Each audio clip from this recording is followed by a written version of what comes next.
berbagai serangan terhadap orang Kristen, salah satunya adalah dari mereka yang satu bukan Kristen, yang kedua mengaku pengikut Yesus, tetapi masih bersunat. Nah, serangan mereka itu begini, jika kamu orang Kristen, pengikut Yesus, Yesus itu disunat, kenapa kamu nggak sunat? Lalu semua juga mempertanyakan kenapa orang Kristen nggak sunat, nggak sujud, dan sebagainya. Nah, soal sunat saya akan membahas dari Kisah Rasul 15. Ini kisahnya di Antioquia. Ayat 1 dimulai dengan satu berita. Beberapa orang datang dari Yudea ke Antioquia dan mengajarkan kepada saudara dari situ, jikalau kamu tidak disunat menurut adat istiadat yang diwariskan oleh Musa, kamu tidak selamat. Mau diarna, sudah Kristen, sudah dibaptis, disuruh sunat kalau mau selamat. Wah, ayat kedua, Paulus sama Barnabas ribut dengan mereka, melawan mereka. Lah, daripada ribut-ribut, akhirnya udah kita aja pergi ke Yerusalem. Itu ayat yang kedua. Kemudian di dalam ayat yang keempat, setibanya di Yerusalem mereka disambut oleh jemaat dan oleh rasul-rasul dan penatua-penatua. Lalu mereka menceritakan segala sesuatu yang Allah lakukan dengan perantaraan mereka. Nah, perhatikan ini mulai muncul persoalan. Tetapi beberapa orang dari golongan Farisi yang telah bertobat menjadi Kristen loh ya, ini berarti datang dan berkata orang-orang yang bukan Yahudi harus disunat dan diwajibkan menuruti hukum Musa. Wah, maka bersidanglah rasul-rasul dan penatua-penatua untuk membicarakan soal itu. Ini konsili pertama ini. Setelah mereka bertukar pikiran, lalu Petrus berkata, saudara-saudara, kita sudah dipilih, sehingga dengan perantaran kita, bangsa-bangsa lain mendapatkan Injil dan seterusnya. Akhirnya kesimpulannya, ayat 10, kalau demikian mengapa mau mencobai Allah dengan meletakkan pada tengkuk murid-murid itu suatu kuk yang tidak dapat dipikul baik oleh nenek moyang kita maupun oleh kita sendiri. Kita tidak sanggup memenuhinya, kenapa disuruh mereka memikulnya? Lalu semuanya terdiam. Lalu kemudian intinya adalah, kalau Anda nanti baca ya, Kisah Rasul 15, kemudian diputuskan menulis surat kepada orang Antioquia. Jadi si Paulus ini akan dikirim lagi kepada Antioquia. Ayat 23 nih.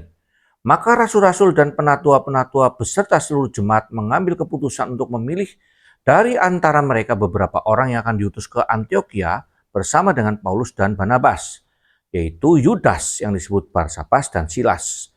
Keduanya adalah orang terpandang. Oke, mereka berangkat ya. Kemudian kepada mereka diserahkan surat yang bunyinya begini. Salam dari rasul-rasul dan penatua-penatua dari saudaramu kepada saudara di Antioquia, Syria dan Kilikia yang berasal dari bangsa lain. Kami telah mendengar bahwa ada beberapa orang di antara kami yang tidak mendapat pesan dari kami, telah menggelisahkan dan menggoyangkan hatimu dengan ajaran mereka. Ini sampai, sebab itu dengan bulat hati kami telah memutuskan untuk memilih dan mengutus beberapa orang kepada kamu bersama dengan Barnabas dan Paulus. Dan seterusnya. Ayat 27 mengatakan bahwa Yudas dan Silas juga diikut. Nah, sekarang ayat 28 ini. Nah, ini kuncinya nih ya. Sebab adalah keputusan Roh Kudus dan keputusan kami supaya kepada kamu jangan ditanggungkan lebih banyak beban daripada yang perlu ini. Jauhkan diri dari makanan yang dipersembahkan kepada berhala ya. Kisah Rasul 15 ayat 29, dari darah, dari daging binatang yang mati dicekik, dan dari percabulan. Jikalau kamu memelihara diri dari hal-hal ini, kamu berbuat baik, sekianlah selamat. Jelas kan?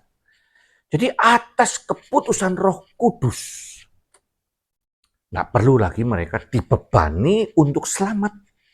Karena ini aturan manusia saja. Nah, itulah keputusan Roh Kudus. Untuk mulai mengatakan bahwa sesungguhnya bukan sunat yang menyelamatkan. Jadi nggak usah sunat, nggak apa-apa. Ya kalau Anda mau, ada yang mau sunat, merasa perlu, ya macam-macam alasannya boleh saja. Tetapi bukan syarat keselamatan. Nah dengan demikian, kita tahu sekarang, sejak saat itu tidak ada kewajiban bagi orang-orang Kristen non-Yahudi untuk bersunat.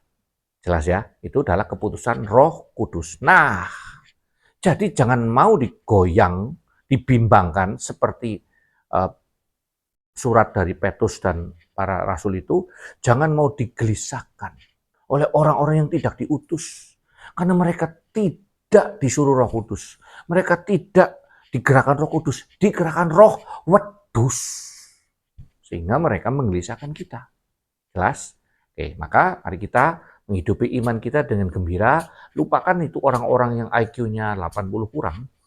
Jadi ya mungkin IQ-nya 200, tapi untuk 3 orang tuh. Sehingga mereka yang bukan Kristen lalu ngatur kita memakai kitab kita.